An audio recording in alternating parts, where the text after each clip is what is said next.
today's lesson we're going to talk about inverse, sine, cosine, and tangent functions. You know a little bit about these inverses because you use them in geometry, and we're going to talk about them in more detail today. So the first thing we're going to do is kind of use what we already know. We know we can type in the inverse of something in our calculator, and that's what I'm going to have you do for these first few.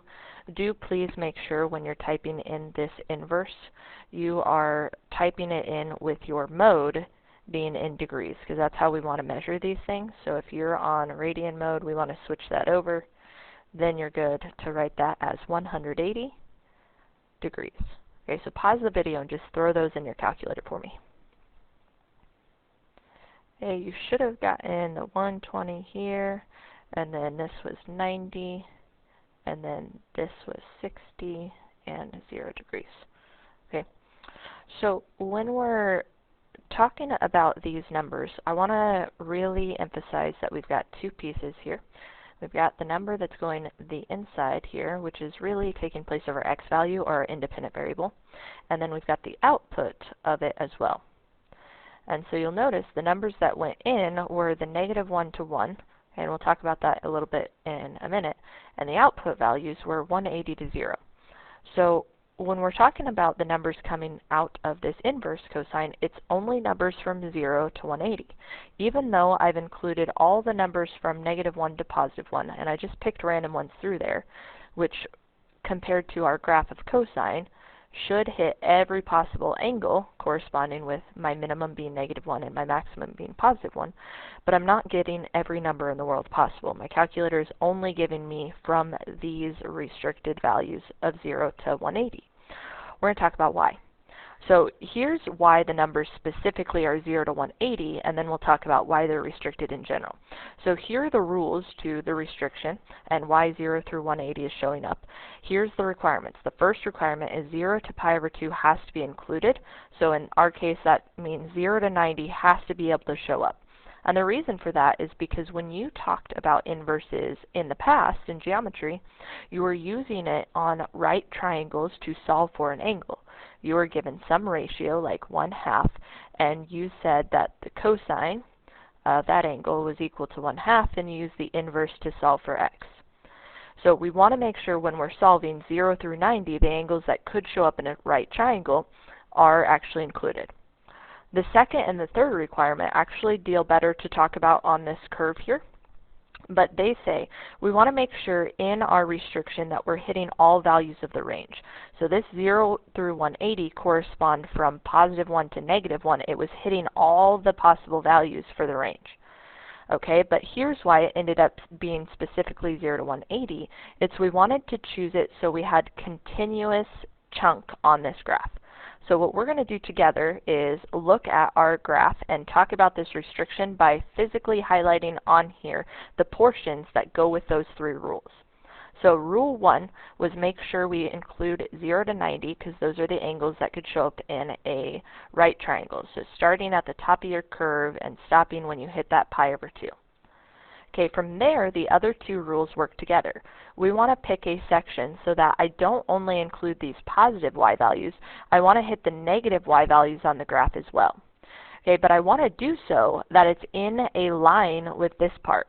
Okay, I don't want to pick the negatives way over here because I want to be continuous with that curve I've already gotten.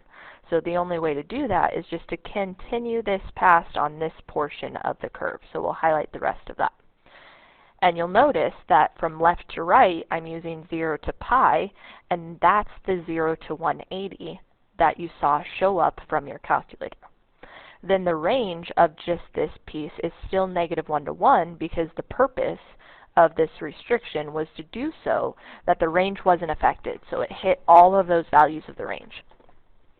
Now, hopefully you remember from your work with inverses earlier this year and in Algebra 2, inverses are just when you take the x and the y and you flip them around.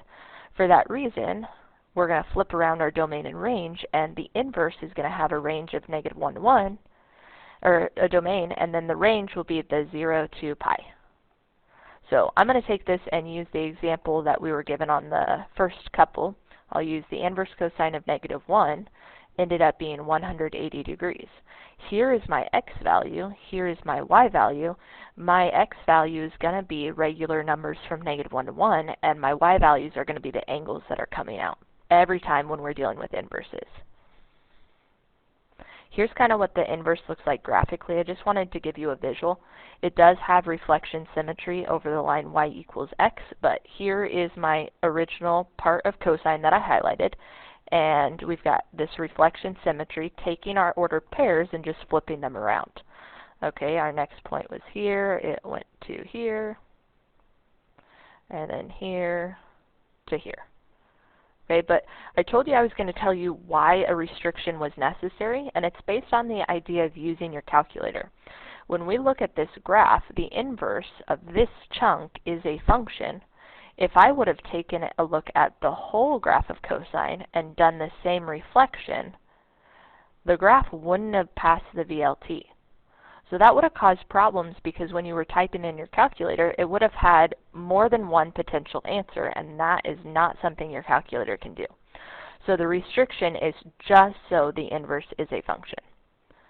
Alright, so let's practice with the inverse sine restriction. The first rule stays the same. Okay, we're going 0 to 90, so that's this part of the curve. And we still want to make sure that we continue this curve that we've already started on in a way that we hit negative part of the graph. Okay, so the negative part on this particular inverse function is at the bottom half, going to the left. So from left to right, we've got negative pi over 2 to pi over 2. And our range, like I said on the last one, has to be the same as the original. It is lowest value -1 to highest value +1. And all of these are included because we want to make sure those 1 and -1 are actually values that are possible. Flipping them around, our inverse then is -1 and 1, and then our range is that negative pi over 2 to pi over 2. So something you haven't seen before when you were talking about right triangles, before in geometry, when we're solving for the angle, your sides of your triangle were always positive numbers. Okay, but we learned in this class that you can attach your triangle to the quadrant system, which means you are allowed to have negative sides, and sometimes that happens. So this triangle, if this were what I were solving, would have a sine value of -1/2, and based on that, the inverse, I'm going to just type it in here for you, inverse sine of -1/2 actually gives you a negative angle, which is another thing that you didn't realize actually was possible before this class. Okay, remember that when you're talking about a negative angle, it just means the angle's going the opposite direction. On the unit circle, that means we're going clockwise. On here, it means we're going backwards to the left. Okay, so these angles are going to be from -90 degrees to +90 degrees. Here's the graph of this one. It looks a little bit more strange here. Here's the restriction from that one. This point reflects here. This point reflects here, and 0, 0 stays put, but I've had in the table here those values just switching places. You do not need to know what the inverse graph looks like. You just need to know that we're restricting the domain of the original so that the inverse is a function. That's the whole point. Okay? Inverse tangent. Okay, those three restrictions still apply. Those are our rules. We want to make sure the same things are happening every single time. So I want you to pause the video and see if you can take those rules from sine and cosine and figure out where the restriction for the tangent graph would be. Okay, the first rule here was making sure quadrant 1 was included. So 0 to pi over 2. We can't actually get to pi over 2. It's just going to keep going up forever. Okay, then we want to get negatives involved, so we have to go backwards again for this one. Okay, but it is important that this is realizing that our pi over 2 and our negative pi over 2 actually are asymptotes, so our restricted domain is not included here at those values. Our range stays the same. It's all real numbers. Flip them around, and you've got your inverse domain and range taken care of. Okay, I'm never going to have you write that domain and range formally without doing the original first. Okay, it's the easiest way to do it since we know so much about those original graphs from the last chapter. Here's your graph of your tangent. This one, since it had vertical asymptotes, when it's flipped over, actually has horizontal asymptotes. Again, you don't really need to know what this graph looks like, but I just wanted to show you that reflection symmetry happening. All right, here's how we're going to use it. You've done problems similar to this. I'm going to actually take you back to Algebra 1 before we practice these problems. In Algebra 1, you were given something like the square root of 9. And when you simplified that, you just told me that it was 3. Okay. That is called the principal answer because the square root of 9 is an expression. Then in Algebra 2, when you talked about quadratics, you saw something like x squared equals 9. And when you took the square root of that, there were 2 answers, plus or minus 3. So there's a really big difference between this. When we're simplifying an expression, there's exactly one answer. But when you're solving an equation, there could be more than one answer that make the equation true. In the case of our trig functions, when we were solving equations, we had cosine of x equal to some number, and there were infinitely many values. So I just asked you find the 3 closest to one of them that I gave you. So when we're doing that, we can't write the infinite. We're given a restriction. In this case, we are going to find the exact value of just the expressions. Okay, so these are expressions, and I want you to write down that for expressions, you have only one answer.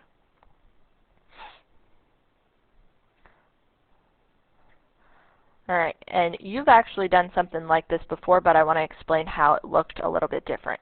So this is something that you actually have seen before written like sine x equals the square root of 2 over 2, or maybe sine theta equals that.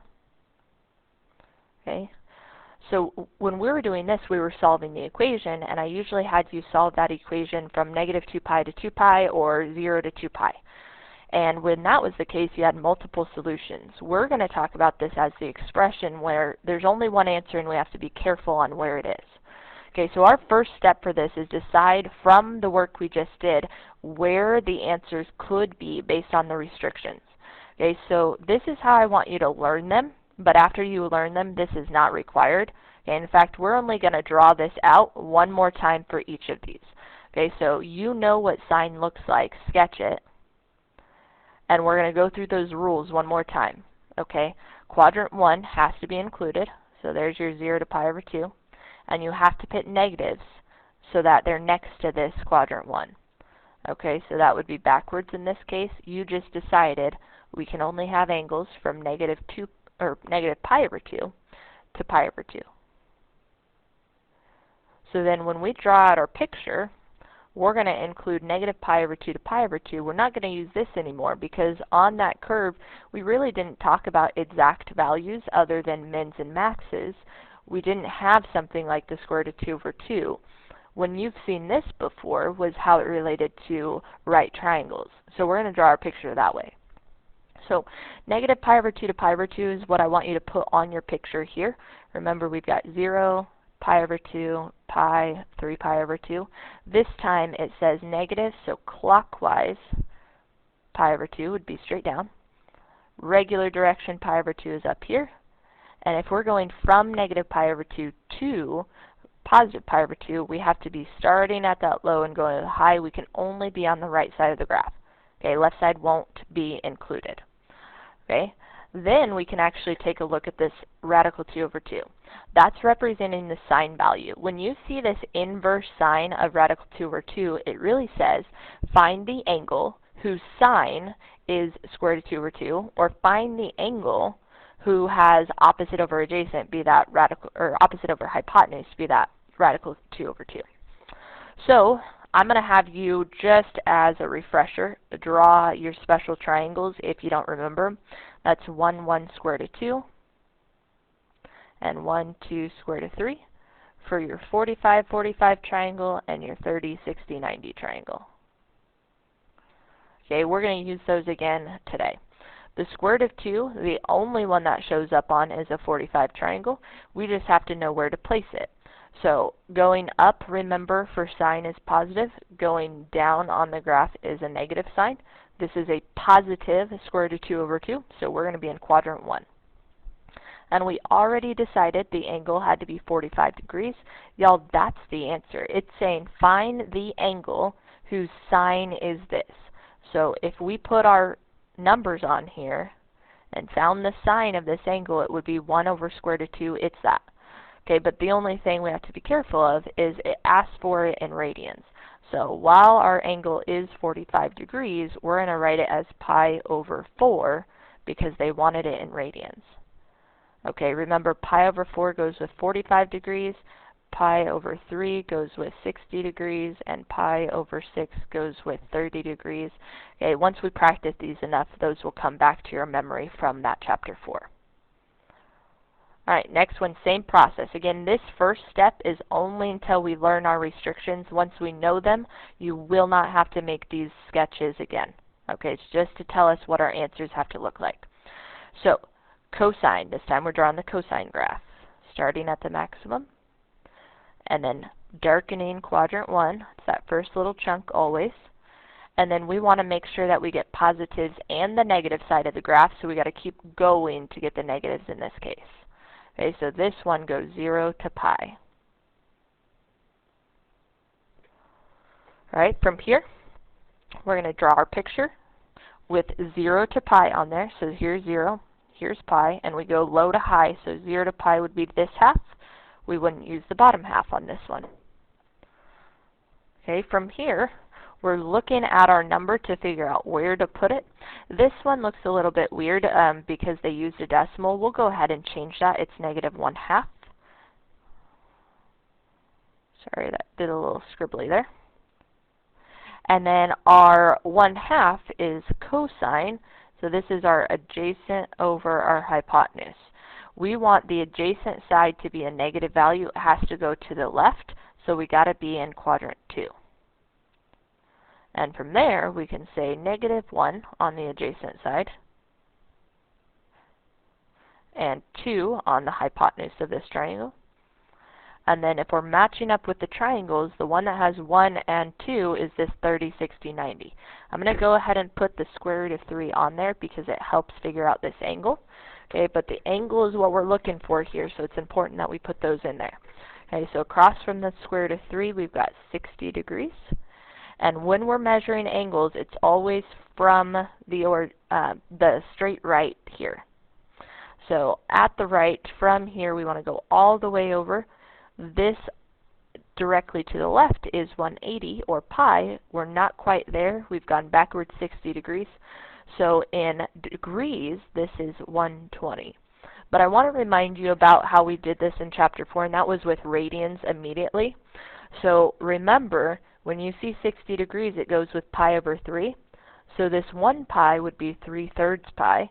And if I'm not quite there, I just back it up 1, it would be 2/3 pi.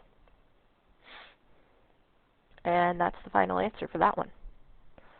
Okay, don't be thrown off by this next one. It looks weird, but it's actually not so bad. This arc cosine is the old-fashioned way to say the inverse cosine, but it literally says the arc, or the angle, whose cosine is -1. So we want to think about cosine being -1, find the angle that goes with it, and we're done. So we've already found the restriction for cosine. It was 0 to pi, so we're starting out with the picture the same way. Okay, we're putting 0 here, and pi here, and we're getting rid of the bottom half, because we can only go 0 to pi. And then we want to think about where cosine is -1. And now we know negative has to go to the left, okay, since we're dealing with cosine. But in this case, it's not a fraction like we saw on those one. Okay, don't forget that before we learned about triangles, we learned about the 4 points on the unit circle. So if you got a 1 or a 0 or a -1, you may be at one of those 4 points instead. Okay, so as a reminder here, when we're talking about cosine, it is the x value of the ordered pair. So we want the x value being -1. It means to the left 1. So we're right there. Okay, I'm going to go ahead and write this ordered pair so you remember. Okay, x part of it is this. So the angle that goes with it is pi itself. So theta is just pi. Alright, last one of this first row here. We're doing cosine again, so it's 0 to pi. And this time we want radical 2 over 2. So here's my 0, here's my pi. We're getting rid of the bottom half. Again, that restriction just comes from our drawing over here. You only have to do it once to know the restrictions. And then we're going to draw our picture where it's possible for cosine to be radical 2 over 2. Okay, so that's our adjacent over our hypotenuse again, since we're back to a fraction. There is no triangle that has a hypotenuse of 2 and an adjacent of the square root of 2. Okay, for these ones, focus on the square root of 2, kind of like what we did over here. It's coming from a fraction being rationalized. With the square root of 2 only shows up on a 45-45 triangle, so it has to be that one. Okay, but we'll talk about how it actually works with this drawing. Because this is positive, we've got to be in quadrant 1. And y'all, that's something really important to note. Okay, when you're crossing out this, you're going to have one positive section, one negative section. Quadrant 1 is positive for all of them. And if you have a negative fraction, then it's the other one. Okay, so in the case of cosine, it'd have to be in quadrant 2. In the case of sine, it'd have to be in quadrant 4 if we have negatives. Okay, so with that in mind, we've got a 45 here, and we answer theta equals pi over 4. Okay, just showing you what I was talking about with this 1 square root of 2. Cosine is adjacent over hypotenuse. 1 over the square root of 2 is where that comes from. Alright, let's practice some more. It takes a while to knock off the dust here since we haven't done this stuff in a while. So when we're going through here, step 1, find the restriction. Okay, so for inverse sine, we did this up above. It's negative pi over 2 to pi over 2. Draw it out if you need to. Then we put it on our picture, those numbers. Negative pi over 2 is clockwise pi over 2. And regular pi over 2 is counterclockwise. So then from low to high, we're on the right side of the graph, we're crossing out the left side. Okay, you're crossing out where you don't need. Then your next step after you've done this drawing is figuring out where to draw your triangle or where to draw your point, okay, if it's one of those whole numbers. This one is a fraction, so it has to be a triangle, and we want a negative portion. Okay, remember, everything is positive in quadrant 1, so it has to be this other spot. And then we just use SOHCAHTOA to fill out our sides, because for this one, we don't immediately know what angle is in the corner. We do know with 1 and 2 being our sides, it has to be a 30, 60, 90, because this isn't the square root of 2. We just don't know what angle goes in the corner yet. So opposite is 1, hypotenuse is 2, so that'd be 1 here, 2 here. We can see the negative has to go with this side, and then third side is that square root of 3. Now we know that this has to be 30 since it's across from that negative 1. Final answer is figuring out how to get to this point, starting at the normal starting point at the right, but making sure that we're in the restriction. When I say go from negative pi over 2 to pi over 2, I mean your answers can only look like from negative 90 degrees to 90 degrees, which means we're not going to have the ability to go all the way around here. Okay, we're not calling this 330. It's not within the restriction. So just remember, when it's in quadrant 4, you just have to go clockwise. And it's just the negative answer. So theta in this case is negative 30 degrees, which we would call negative pi over 6. And that's it. Okay, we've talked about enough examples that I want you to try numbers 6, 7, and 8 on your own. Okay, and after you're done with those, I will go over them so you can check your work. Alright, sine is y is negative 1 here. The only tricky part is you have to make sure that you are in the restriction of negative pi over 2 to pi over 2. Meaning I want to call this angle negative pi over 2. I don't want to call it 3 pi over 2. Okay, this part doesn't count. Same thing over here. We want negative pi over 2 to pi over 2. So then I'm only on the right-hand side again.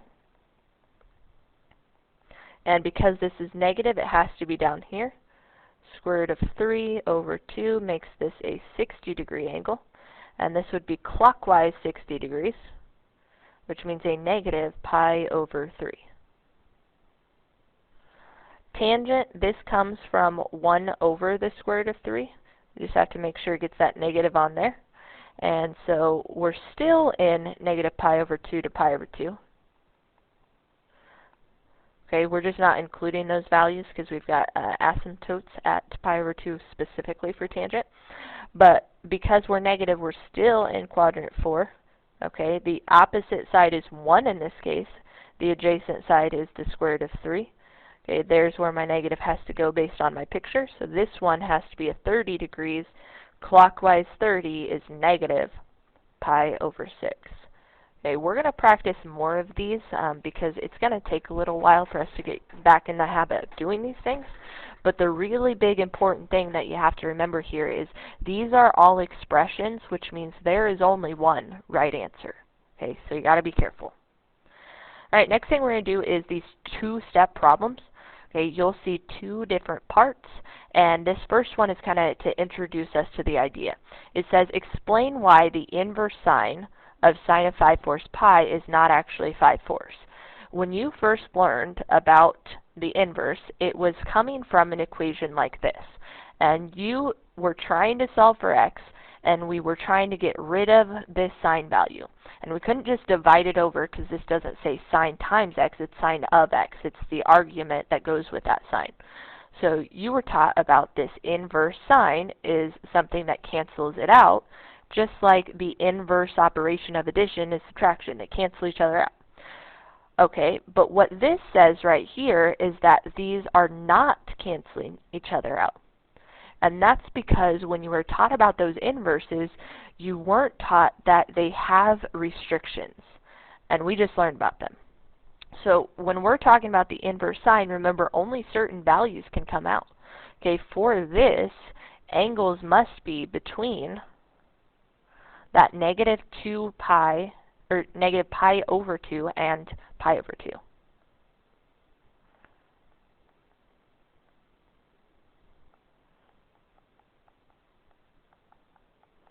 And because our number, 5/4 pi, is not between those values, it won't be the answer. Okay, what we're going to do is actually find the answer here. And it takes just a couple steps. So step 1 is you're going to graph this angle. Okay, so when we graph 5/4 pi, here's pi. 5/4 would be a little bit more than that, so we're going to plot it here. And then we have to put this angle inside. If this is 5/4 and this is regular pi, okay, this would be 4/4, and this angle in here would have to be 1/4. Okay, because that's how much it goes past. Okay, so that's step 1. Step 2 is ask yourself, at this point, because this is sine, would I have a positive answer or a negative answer based on quadrant 3? Okay, so sine here is negative. We're going down. And so now what we're going to do is move it. Okay, so graph it, find the sine, S-I-G-N sine, and then move it if it's not in the restriction. We decided this had to be from negative pi over 2 to pi over 2. So what we're going to do is take this triangle and move it to a place where sine is still negative and the angle is still the same. That is allowed in our restriction. So because this was negative, we have to move it to quadrant 4. We have to draw the same triangle because otherwise the sine value, S-I-N, would not be the same. But this will be our answer that works. Because these two triangles will have the exact same sine value, then this angle will also work, but it will be the principal value. So remember from the previous couple problems, when you're in quadrant 4, you have to go clockwise the number. So clockwise is negative pi over 4 for this one. And that's it. Okay, I'm going to show you this one in your calculator here. So inverse sine, and then regular sine, And then this one, because my mode is in degrees, typing this 5/4 pi is not going to work for us. You have to change that to actually your degrees. And the easiest way to do that, in my opinion, is think about 180 and then you're going 45 more. Okay, but you could also take this 5/4 times 180. Either way, we're at 225, and then we're supposed to get a negative pi over 4, negative 45. It works. So we're going to practice these double-stepped ones. Okay, first of all, graph that. Okay, 3/4 pi, here's pi, so 3/4 would be here. Same thing. If this is 3/4 pi, this will be 4/4, so the angle in the corner has to be 1/4 pi. And then we're going to ask ourselves, is that okay? You know, if this was 3/4 pi, if it was in the right, spot, we could just cancel them out. But with sine, our answers have to be from negative 2 pi over 2 to pi over 2. And that doesn't work for us. This whole side over here doesn't work. So then we're going to ask ourselves, what is, parent function here with sine, what is sine here? So sine in this quadrant going up is positive. So we got to move it within our restriction. So here's negative pi over 2. Here's pi over 2. We're going to move it across. Same triangle. Now in the right spot. So this angle, since it's in quadrant 1, what you see is what you get. It's just that 1/4 pi. Alright, we can do the same thing with degrees. A lot of people are more comfortable with this because this angle in the center isn't a radian value. Okay, but we're going to start out by drawing it. What I want you to do is pause the video and see if you can draw where this is, including the angle in the picture. Okay, and then we'll talk about the rest. Okay, from here, 210 is here. This is 180. This is 210, so it goes 30 past. Okay, this is not within the restriction. Y'all, quadrant 3 is never okay. Okay, we had 1 and 2 for cosine, 1 and 4 for sine and tangent. 3 is never included. Okay, so this is negative pi over 2 to pi over 2 again here. So sine here is negative.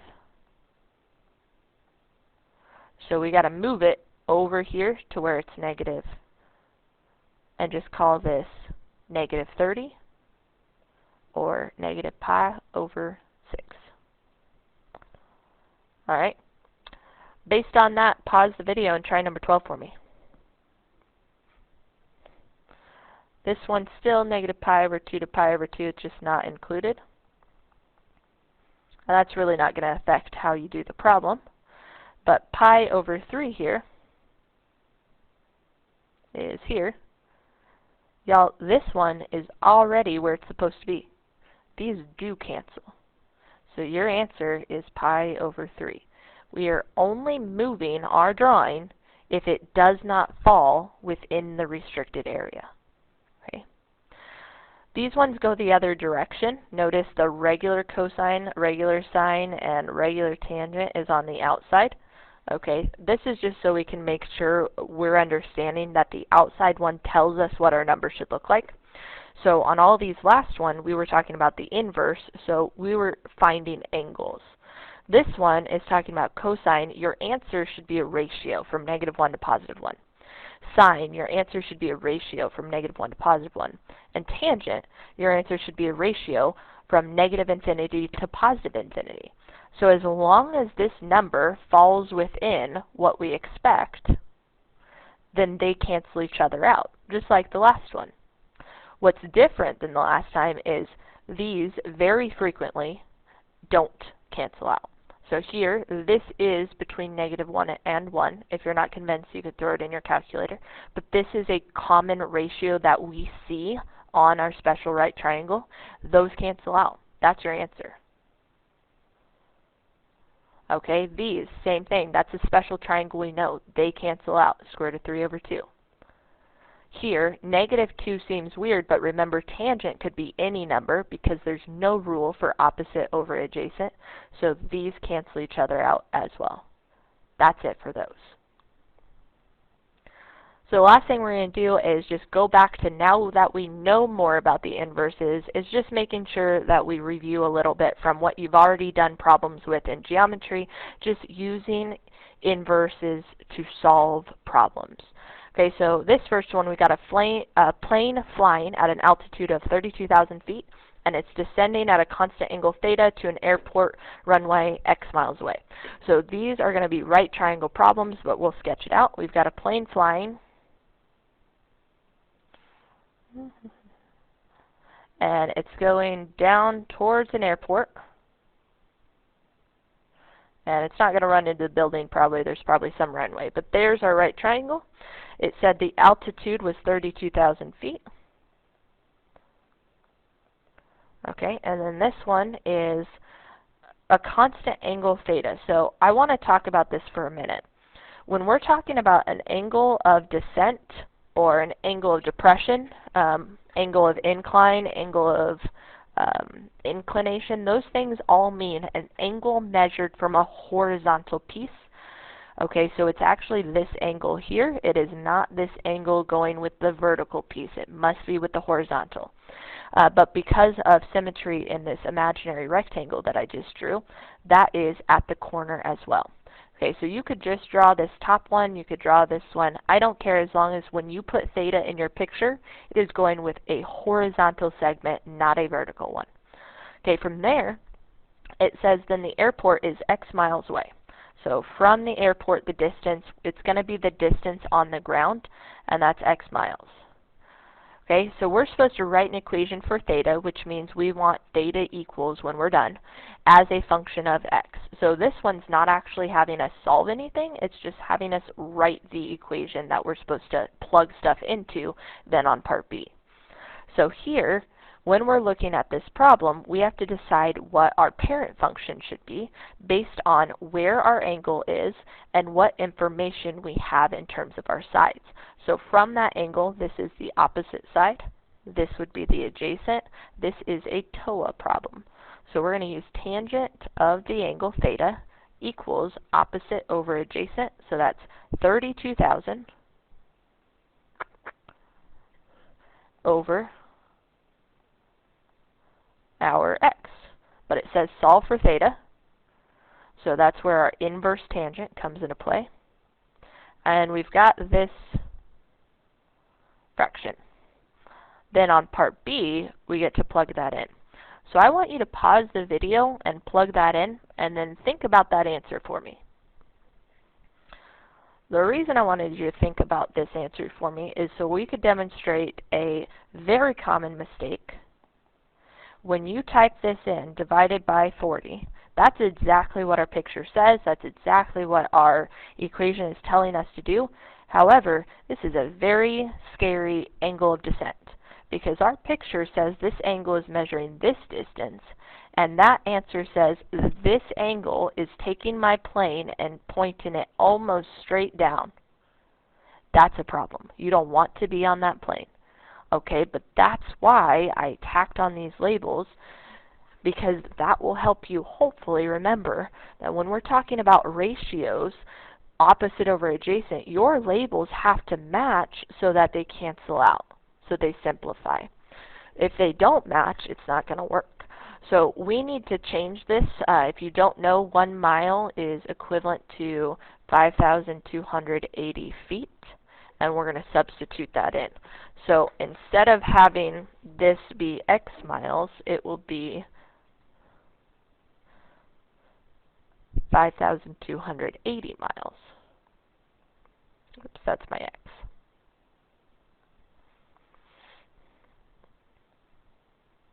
Okay. Then, when we're writing a nice equation, we do want to simplify.